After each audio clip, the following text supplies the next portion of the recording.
네, 디아씨 가족 여러분 반갑습니다. 평안하셨는지요? 오늘은 지난 시간에 첫 문을 연 초대교회사 강의 두 번째 시간입니다. 네, 지난 강의에서는 교회사가 무엇인지 그리고 우리가 왜 교회사를 공부해야 하는지에 대해서 함께 나누면서 이제 초대 교회사의 개관을 함께 알아본 시간이었는데요. 저는 참 유익한 시간이었는데 여러분은 어떠셨나요? 오늘은 초대 교회사에서 본격적인 강의가 시작되는 날이라 더욱 기대가 되는데요. 기란 형제님, 지난 강의에서 네. 제일 기억에 남는 부분이 있으셨다면 어떤 부분이셨나요? 저는 지난 시간에 무엇보다 초대교회의 신앙의 선배들이 그 신앙을 지켜내기 위한 그 몸부림과 또 그들을 붙드시는 하나님의 역사를 보면서 지금 우리가 접하고 우리가 듣게 된 이 복음이 얼마나 귀하고 값진 것인지 다시 한번 깊게 생각해 볼 수 있었던 기회였던 것 같습니다. 그렇군요. 예. 저는 초대 교회사를 배워야 되는 이유와 예. 또 그 유익에 대해서 나눴던 게 음. 기억에 남네요. 우리의 신앙의 안목을 성장시키고 또 바른 진리의 기준과 또 바른 교회의 기준을 갖게 하면서 또한 바른 신앙생활의 기준 또한 가질 수 있게 된다고 배웠었죠. 자, 그럼 오늘도 우리에게 네. 귀한 배움의 길로 이끌어 주실 서성숙 목사님을 모셔볼까요? 네, 네, 반갑습니다. 반갑습니다. 예. 네, 반갑습니다. 반갑습니다. 예, 목사님. 지난 시간에 기억에 남았던 부분을 이렇게 나누면서 이번 주에 배울 내용이 너무 궁금해지는데요. 오늘 저희가 함께 살펴보게 될 초대 교회사의 역사는 어떤 부분일까요? 할렐루야. 기대하고 우리가 함께 기쁨으로 그렇게 공부하는 시간이니까 너무 기쁘고 네. 감사한 마음이 듭니다. 그런 복습 차원에서 우리가 지난 시간에 그 초대교회사의 4가지 주제가 무엇이었는지 기억이 하십니까? 네, 첫 번째로 핍박, 그리고 이단, 그리고 로마 사회, 그리고 하나는 교부들이었던 걸로 기억을 합니다. 와, 대단한데요? 네, 맞습니다. 앞선 강의에서 그렇게 말씀을 드렸듯이 초대 교회사를 공부하실 때 이 4가지를 잊지 않으시면 전체적인 숲을 그리게 되는데요. 그렇기 때문에 큰 맥락을 놓치지 않고 잘 이해해 가실 수가 있을 거예요. 오늘 우리가 여러분과 살펴보기를 원하는 부분은 바로 초대 교회의 핍박의 역사입니다. 예. 이 핍박의 역사가 그 로마 제국 황제 네로 그 시대로부터 시작해서 313년 황제 콘스탄틴이 제국 내의 모든 사람들에게 그 종교의 자유, 즉 그 밀라노 칙령을 내리기까지 기독교에게 그 로마인들이 가한 예. 그 육체적인 또 물질적인 또 정신적인 그리고 사회적인 그런 제재를 말한다고 했던 부분들 기억하시나요? 네. 네. 지난 강의에서 저희가 구체적인 핍박에 대해서 아직 듣지 않았는데도 초대교회 그 기독교인들이 당했던 그런 어려움들을 다시 한번 무거운 마음으로 생각해 보게 됐습니다. 우리가 이 초대교회 강의를 이렇게 배우면서 그런 부분들을 다시 한번 고민해보고 그 역사들을 통해서 우리가 한번 생각해보고 되짚어보는 그런 시간들이 참 유익한 시간들이라고 생각을 합니다. 네. 예. 예, 그런 의미에서 오늘 또 우리가 초대교회 핍박의 역사를 함께 공부해가며 그런 유익한 시간이 되기를 소망합니다. 예, 기대하겠습니다. 네, 오늘 우리가 그 초대교회의 핍박의 역사를 함께 공부하기 위해서는 먼저 그 당시에 시대적인 그 배경을 이해할 필요가 있어요.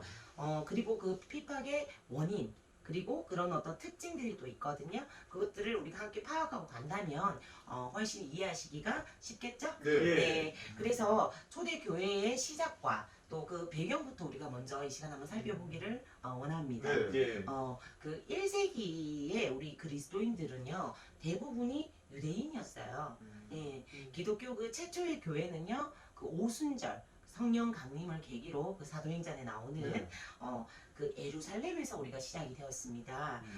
우리가 그 사도행전을 통해서 그런 것들을 많이 접할 수 있는 부분이거든요. 사도행전에 등장한 초대교회가 예루살렘 교회였고 그때의 베드로의 설교를 듣고 우리가 잘 알듯이 3,000여 명이 네. 회개하기도 하는 예. 그런 회개의 역사들 그리고 또 세례도 받고 이런 역사들이 있었어요. 그런데 그런 초대교회가 친교와 또 예배와 섬김과 나눔 등으로 날마다 신자의 수가 늘어갔죠. 네. 그런데 초기 기독교는요, 유대교의 그 한 종파나 그 그룹으로 이해가 됐습니다. 예.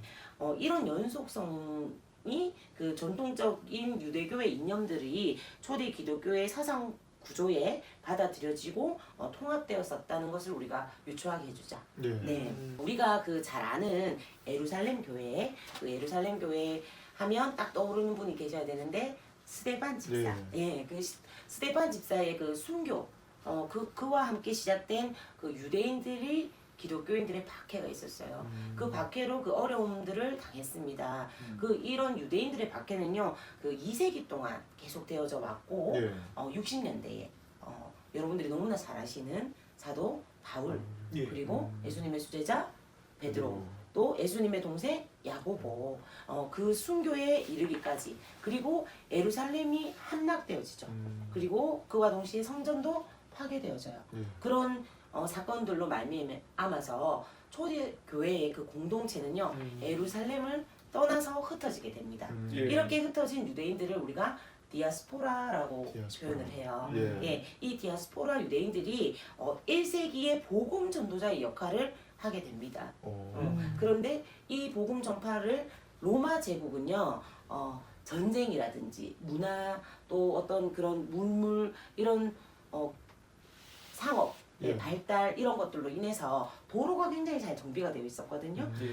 그 잘 정비된 로마의 도시 상황, 이런 것들로 인해서 이 복음 전도자들이 굉장히 유익하게 복음을 전파하게 돼요. 그래서 어느 그 지역을 여행하고 다니든지 어떤 어려움 없이 그렇게 오고 가게 되거든요. 그리고 그런 전도자들이 흩어진 그 유대인들의 회당을 이렇게 모으고 만들어서 복음을 전했어요. 네, 이런 당시의 정치적인 어떤 환경이 기독교 전파에 유익했다. 이것들을 우리가 또 기억할 필요가 있고, 반면에 이런 어떤 유익만 있었던 것이 아니라 다양한 종교들을 또 유입하게 되는 통로로 되었거든요. 이는 우리가 그 종교 혼합 절충주의라는 그 로마 당시의 새로운 종교적 토양을 형성하게 만들었습니다. 네, 이러한 배경과 과정 속에서 형성된 초기 기독교는요, 로마인들에게는 유대교의 한 분파로 이해되어졌다는 거, 그렇게 기억하시고, 그래서 유대인들이 기독교인들을 막 박해하는 문제에 대해서 로마 당국이나 그 로마인들은 크게 간섭하지 않았어요. 그러다가 이방인들 사이에 기독교인들의 수가 폭발적으로 증가하고, 또한 로마의 그 대항에서 반란을 일으키는 그 유대인들의 민족주의적 그 열의 등이 막 이렇게 로마로 하여금 점진적으로 기독교와 유대교가 다르구나, 이렇게 구분하게 했습니다. 그래서 로마 당국자들이 점차적으로 기독교나 유대교는 같은 종교가 아니라 다른 종교구나, 그렇게 깨닫게 해간 것이죠. 초대 그 기독교는요, 점점 전파되고 확장되어 갔는데, 그 1세기 말에는 그 스페인을 제외하고는 북고을, 지금의 프랑스의 지역을 나타내는 말이거든요. 북고을과 그 영국에까지 광범위하게 그 전파가 되어졌어요. 또 2세기 그 후반의 기독교는요, 일부 그 상류층 인사들에게까지 전파가 되었습니다. 이런 기독교의 시작과 확장 과정의 그 이해는요, 왜 필요하냐? 그 로마 황제들의 유대 지역과 또 유대교, 그리고 더 나아가 기독교에 대한 통치 정책과 또한 그 구체적인 통치 행위들에 대한 그 이해 바탕이 되어지거든요.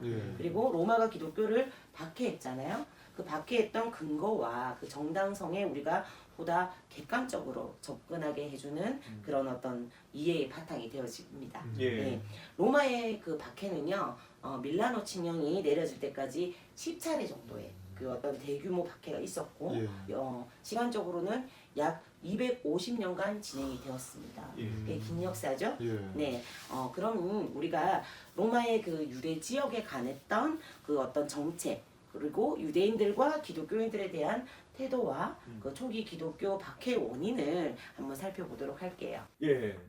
그 저는 질문이 한 가지 있는데요. 그 초대교회 유대인들의 그 박해의 영향으로 흩어지게 된 그 유대인들을 디아스포라라고 이야기한다고 말씀해 주셨고, 그들을 통해서 기독교가 이렇게 전파되기 시작할 때 다양한 종교들이 유입되었다고 말씀을 해주셨는데, 그럼 그때 그 혼합주의의 영향으로 생겨나게 된 종파라고 해야 할까요? 그런 것들에는 대표적으로 어떤 것들이 있을까요?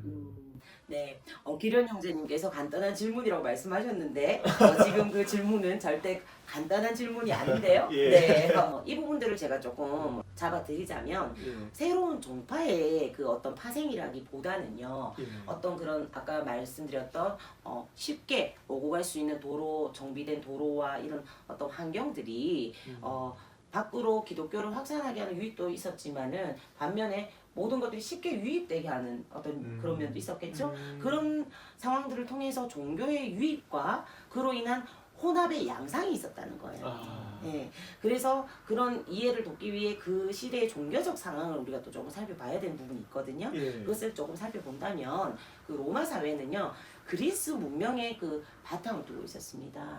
그래서 그 바탕을 둔 로마 사회의 그 전통적인 종교는요 이미 헬레니즘적인 그런 어떤 사고가 바탕이 되어서 의식이라든지 또 어떤 신화적 그런 종교가 있었어요. 예, 여기서 말하는 의식은 뭐냐면 알 수 없는 어떤 신비적인 힘과의 어떤 관계를 맺는 그런 행위, 예, 의식을 드린다 이런 어떤 그런 표현의 의식적인 것들. 그리고 또 신화는 우리가 잘 아는 뭐 고대 로마 그리스 신화 이런 것들 있잖아요. 이 신화는 이런 의식들을 설명해주는 그런 부연 설명과 같은 기능을 하는 역할을 했습니다. 예, 그렇기 때문에 그 로마 당시에 그 종교적인 숭배의 대상이 이미 존재들을 했다는 거죠. 그 대상이 어떤 대상들이었냐? 자연적인 그 힘을 의인화해가지고 또 신을 이렇게 만들어 놓은 그런 어떤 대상. 예. 예. 그리고 그 공동체 속에 관련된 그 영웅들의 그 어떤 설화 이런 것들이 있었고 또한 그들은 또 점성술이 굉장히 발전을 또 해가지고 별점 이렇게 보면서 그래서 또 점을 치기도 하고 별자리를 보면서 또 그런 것들 또 신탁 같은 것들 신에게 어떤 것들을 부탁하고 이런 것들에 대한 수요가 이렇게 증가하기도 하고 그럼으로 인해서 신비적인 종교가 증가를 했던 그런 상황이었거든요. 예. 즉 자연 종교하고 또 신비적 종교가 초기 우리 기독교가 전파되기를 이렇게 시작했을 때 이미 로마 제국 내에서도 큰 위세를 떨치고 있었던 그런 상황이었습니다. 예. 또한 그런 어떤 아까 전에 유리했던 교통의 상황이나 이런 걸 통해서 동방에서 생겨난 어떤 종교들이 로마 세계에 유입되고 확산이 되었거든요. 예. 그렇게 동방에서 온 종교에서 1세기 이후에 가장 그 영향력을 확대한 것은 미트라교라는 그런 종교였어요. 이 종교에 대해서 조금 설명을 해드리자면 예. 예. 그 미트라교의 핵심적인 상징은 뭐냐면 황소를 죽이는 미트라입니다. 무슨 소린가? 그 강인하고 투쟁적인 영웅의 그 모습이 그 미트라교의 상징이 되었죠. 예, 미트라교의 이런 특징이요. 당시 로마 군인들한테 열렬한 환영과 그 존중을 받고 확산이 됐어요. 예, 이 미트라교는 그 태양신을 숭배했고요. 그 기원은요, 그 페르시아의 빛의 신인 아우라 마즈다의 그 우방이었던 미트라스에서 기원을 했다 하는 이런 설이 있고 또 함께 그 그리스의 신화적 영웅 그 페르세우스와의 관련성을 강조하는 설도 있습니다. 예. 미트라가 황소를 죽이는 것은 어둠을 죽이고 빛을 여는 그런 행위로서 이것은 페르세우스가 메두사를 죽인 것과 유사하다고 보는 그런 어떤 관점이었거든요. 미트라교는요 이후에 그 어떤 초기 기독교와 경쟁하면서 그 로마 사회의 종교적인 라이벌로 이렇게 세워졌던 그런 종교입니다.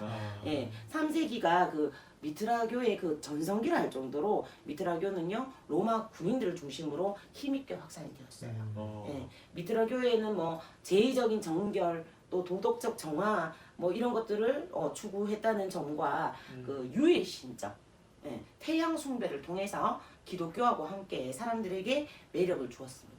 예, 그래서 초기 우리가 이런 부분들을 한번 언급해 보면서 알 수 있는 거는 그 초기 기독교는요 이러한 헬라 로마적 상황 속에서 다른 종교들과 경쟁하면서 성장을 했다는 것이죠. 예. 그리고 그 로마 안에는 이미 다신주의적이고 자연과 또 그 신비를 따르는 그런 종교들이 이미 내재돼서 그것들이 혼합되어서 아. 절충되어서 막 흐르는 그런 종교적인 토양이었다는 겁니다. 예. 네, 대답이 되었나요? 예, 네. 됐습니다. 그러면 우리가 이 시간 본격적으로 우리 초대교회의 그 박해의 원인에 대해서 한번 알아가 보도록 예, 하겠습니다. 예. 알겠습니다. 첫째, 계속된 유대인의 반란이 박해의 원인이 되었어요. 이것이 무슨 소리냐?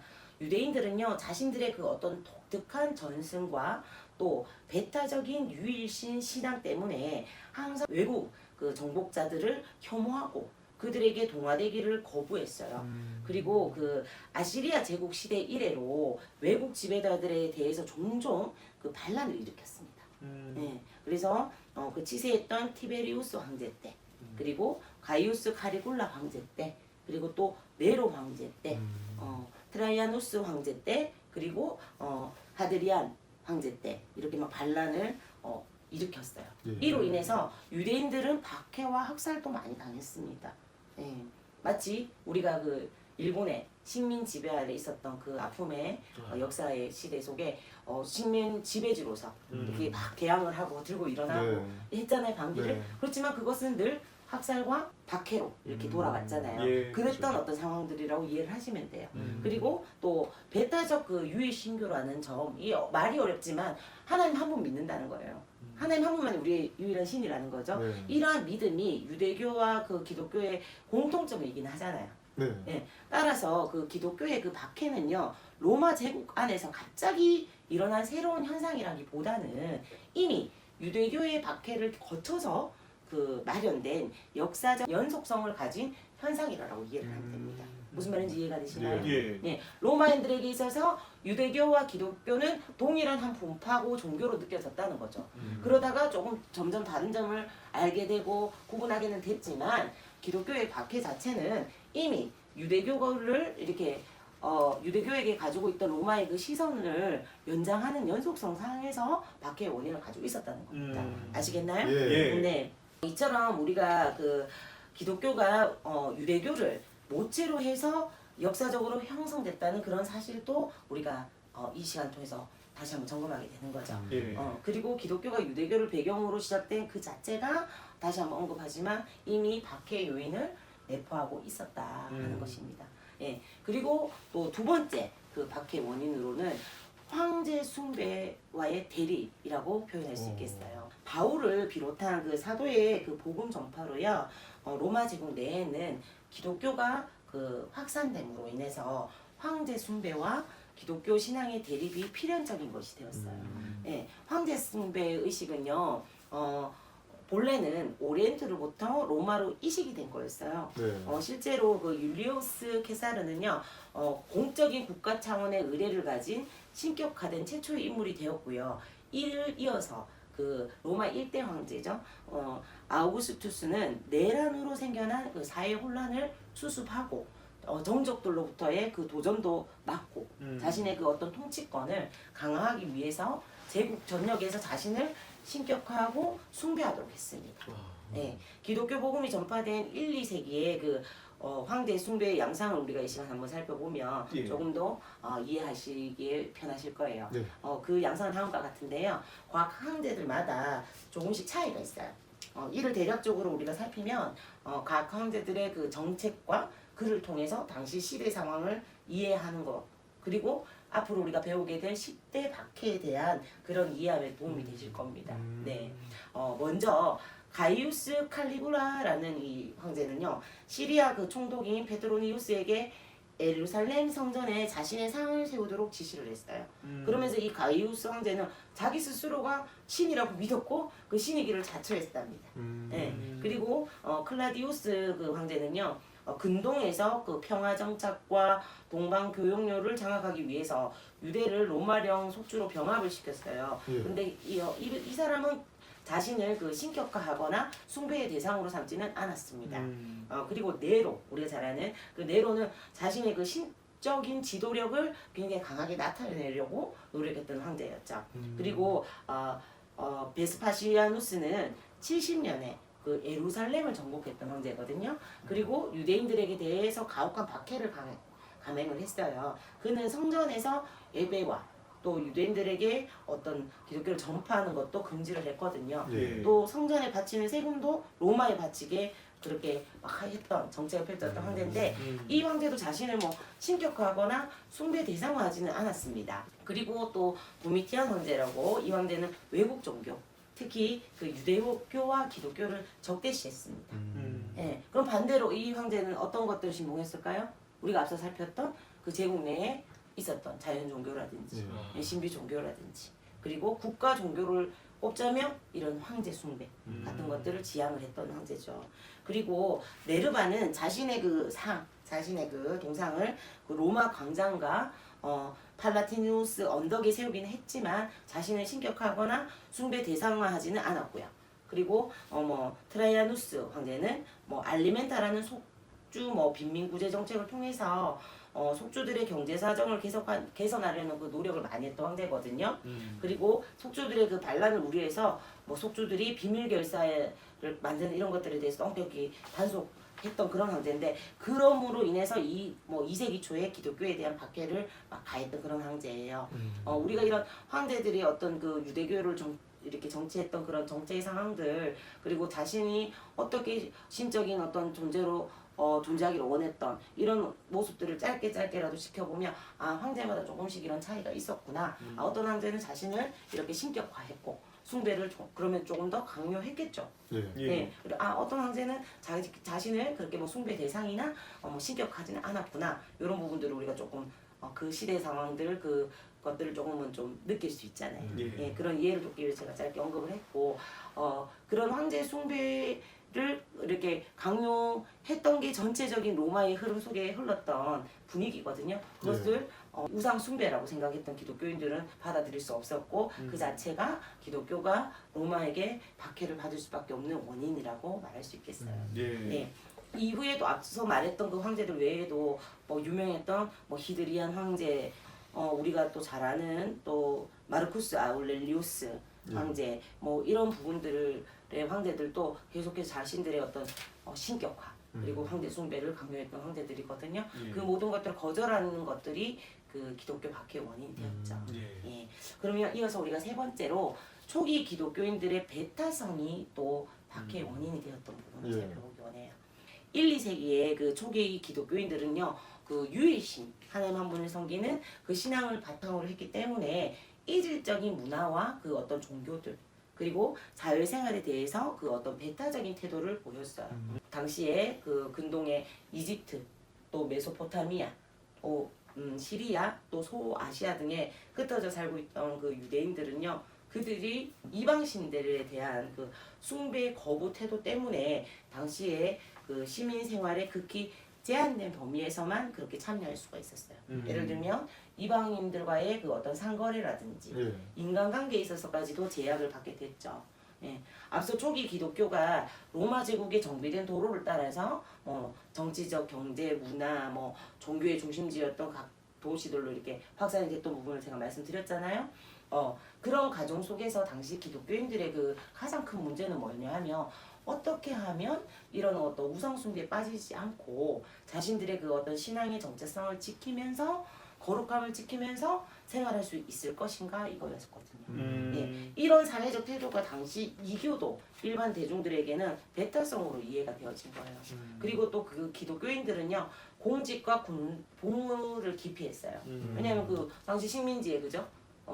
시민으로서 그 군복무에 그렇게 나가면 전쟁을 하게 되고 결국은 또 사람을 죽이게 되는 그런 어떤 역할도 해야 되고 이런 이유들에서 그렇게 이제 기피를 했고 또 이들이 그 횡행하고 있었던 또 아까 말했던 의식이라든지 이런 어떤 종교 의식의 참여를 거부했거든요. 그리고 공공 행사나 연극 이런 것들도 거룩한 생활에 어떤 방해가 되는 요소로 생각하고 불참했단 말이에요. 이런 모습들이 대중들에게는 그 극심한 혐오감을 갖게 했습니다. 예. 세상과 구별되기 원했던 그 지키기 원했던 거룩함 그 어떤 삶의 태도들이 일반 대중들에게는 어떤 혐오감을 일으킨 것이죠. 네. 당시 로마 제국의 종교는 앞서 언급한 대로 다양한 혼합주의적인 성격을 띠고 있었어요. 예, 근데 기독교가 모든 다신교적인 신앙을 우상 숭배로 딱 규정을 하고 있잖아요. 네. 그랬을 때 그것은 단순히 그 종교상의 도전에 그치는 것이 아니라 로마의 전체 사회 구조와 생활 영역에 대한 도전이 될 수 있었어요.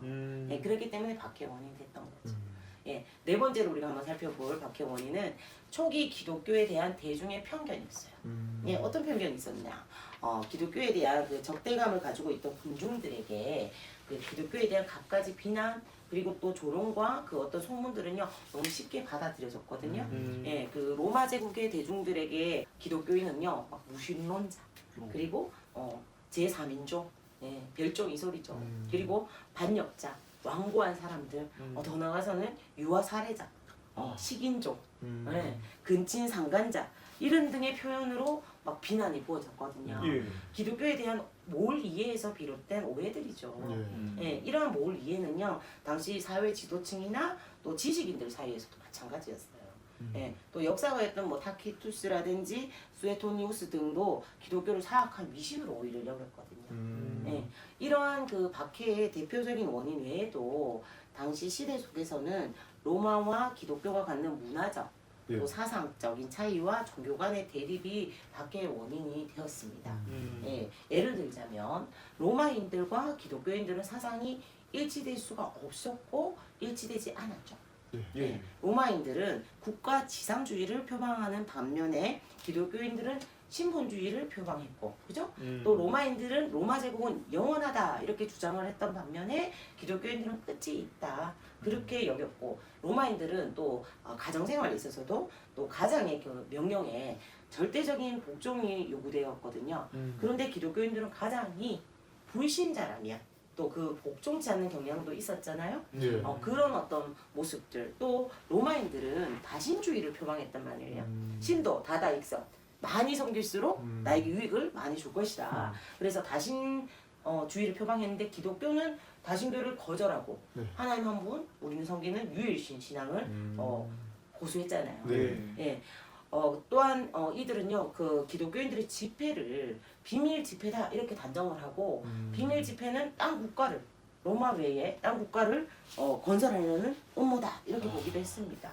예. 그리고 앞서 언급했던 또 한 부분처럼 군대공 복무도 거절했기 때문에 이것 또한 박해의 원인이고 이런저런 어떤 복합적인 사회의 어떤 그때 당시 사회의 환경과 기독교인들의 생활의 어떤 모습과 태도들이 이렇게 충돌하면서 그런 박해의 원인들이 여러 가지 요인으로 드러났죠. 예. 초기 기독교인들이 그렇게 신앙의 절개를 지키는 모습이 그 제국 로마 제국에는 그런 모습으로 보이기보다는 제국 자체에 반기를 드는 그런 모습으로 비쳤기 때문입니다. 네. 목사님 혹시 네. 그 말씀해주신 내용 중에서 네. 이제 기독교인들을 무신론자 그리고 식인, 유아 살해자 그리고 근친상간 같은 표현들이 네. 등장했는데 왜 그렇게까지 기독교인들을 네. 오해하게 되는지 좀 의아하네요.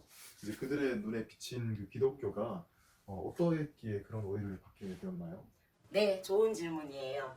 지금의 우리가 생각할 때는 그런 모습들이 또 이런 용어들로 표현된 것들이 참 이해하기 어려운 부분일 수가 있죠. 네, 그래서 제가 추가 설명을 조금 드리자면 첫 번째 무신론. 우리는 하나님을 믿는 신앙을 가진 사람들인데 왜 무신론자라고 표현했을까? 그 부분 한번 살펴보면 로마인들은요 그 눈에 보이는 어떤 신의 형상을 만들어서 섬겼어요. 네, 뭐 제우스상이라든지 네, 뭐 이런 식으로 그렇게 섬겼는데 기독교인들은요 우상 숭배를 거절했죠. 그래서 눈에 보이는 어떤 형상을 섬기는 것이 아니라 눈에 보이지 않는 그 하나님을 믿는다고 하니 눈에 보이는 그 신으로 이렇게 섬기던 자들에게는 눈에 안 보이는 그 신을 신으로 인정할 수가 없었던 거예요. 그렇기 때문에 저것들은 무신론자예요. 신을 믿는 자들이 아니다라고 자신들의 신을 함께 믿지 않기 때문에 그렇게 낙인을 찍었죠. 그러면서도 한편으로는 기독교인들이 민닥하는 그 신 때문에 로마의 신들이 진노해가지고 천재지변이 발생하게 되는 원인이다 이렇게 또 이렇게 몰아붙이기도 했습니다. 네. 그리고 또 한 가지 식인풍습.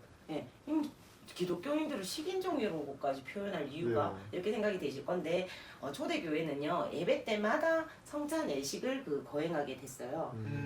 그리고 우리가 잘 알다시피 예수님의 몸과 그 피를 상징하는 그 떡과 포도주를 먹는 모습들이 있었을 거 아니에요. 그것을 오인해가지고 인육을 먹고 마시는 것으로 막 인정하고 예, 그러면서 인육으로 사용되는 것들은 뭐 기독교인이 자기의 자식을 잡아서 저렇게 한다. 그런 불의한 자들이다. 이렇게 막 몰아붙인 예. 예, 철저한 몰이의 폐해인 것이죠. 예, 네. 그렇네요.